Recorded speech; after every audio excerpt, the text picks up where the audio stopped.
Welcome to the deep dive.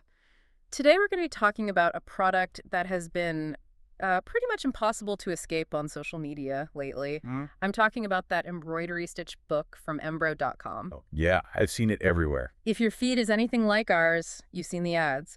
They're promoting this book not just as, a craft guide, but as a real path to mindfulness and stress relief. And that's a very powerful angle. It's timely. It is. And that compelling marketing is exactly why we need to dig into the details. Our mission today is to um, analyze the information that's publicly out there and weigh it against those claims. Focusing strictly on consumer awareness, right? Exactly. What information are you, the buyer, actually getting? Now, just to be clear, this is educational commentary and analysis of marketing claims. It is not instruction or guidance on purchasing decisions or health practices. Okay, so let's start by unpacking the product features. What are they actually promising? Well, the marketing is pretty specific. It says over 60 different embroidery stitches. Right. And it's presented with these clear step-by-step visuals. They say it's suitable for absolute beginners or even, seasoned hobbyists. Which sounds fantastic on its face. I mean, who wouldn't want that? It does. But here's where things start to get a little interesting, especially when it comes to verification. Okay. A primary concern for any informed shopper would be the source of the feedback, the reviews.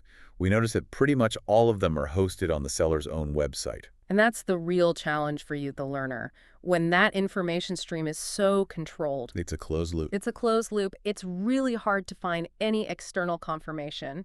We need feedback from independent places like established crafting blogs or forums. Or long-standing embroidery communities, yeah. Exactly. Just to confirm if what buyers are getting actually matches those beautiful marketing photos, is the paper quality any good? Are the instructions genuinely clear for a beginner? Those are the crucial questions. And they just remain unanswered. Precisely. And this lack of independent vetting is made worse by a real lack of disclosed source information. What do you mean by that? Well, we don't know who the creator is.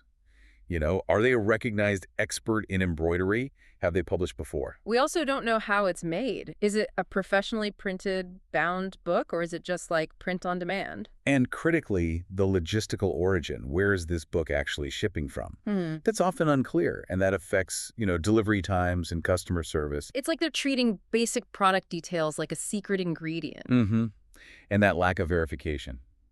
It usually comes with a cost. Let's talk about the financial side of this. When you're thinking about buying this, you really have to compare its price point against what else is out there. And that's the key comparison. Yeah. You can easily find very comprehensive embroidery books from major well-known publishers. Publishers who invest in editing and expert vetting and high-quality printing. Right. Their price reflects a certain guarantee of quality.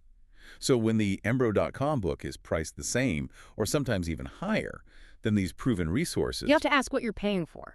Exactly. Are you paying a premium for unverified information versus guaranteed expertise? It really requires a careful comparison before you click buy. So if we pull all these threads together, the product itself might be perfectly fine. We don't know. It might be. But the marketing strategy creates a significant trust gap. It relies on just flooding social media with ads instead of providing that independent third-party verification. So evaluating what information is provided, and maybe more importantly, what's being held back, that's really the core of consumer awareness here. So what does all this mean for you as you navigate these kinds of purchases? Based purely on our analysis of the available info, what role should that independent external verification play in your decision-making process? Really think about that.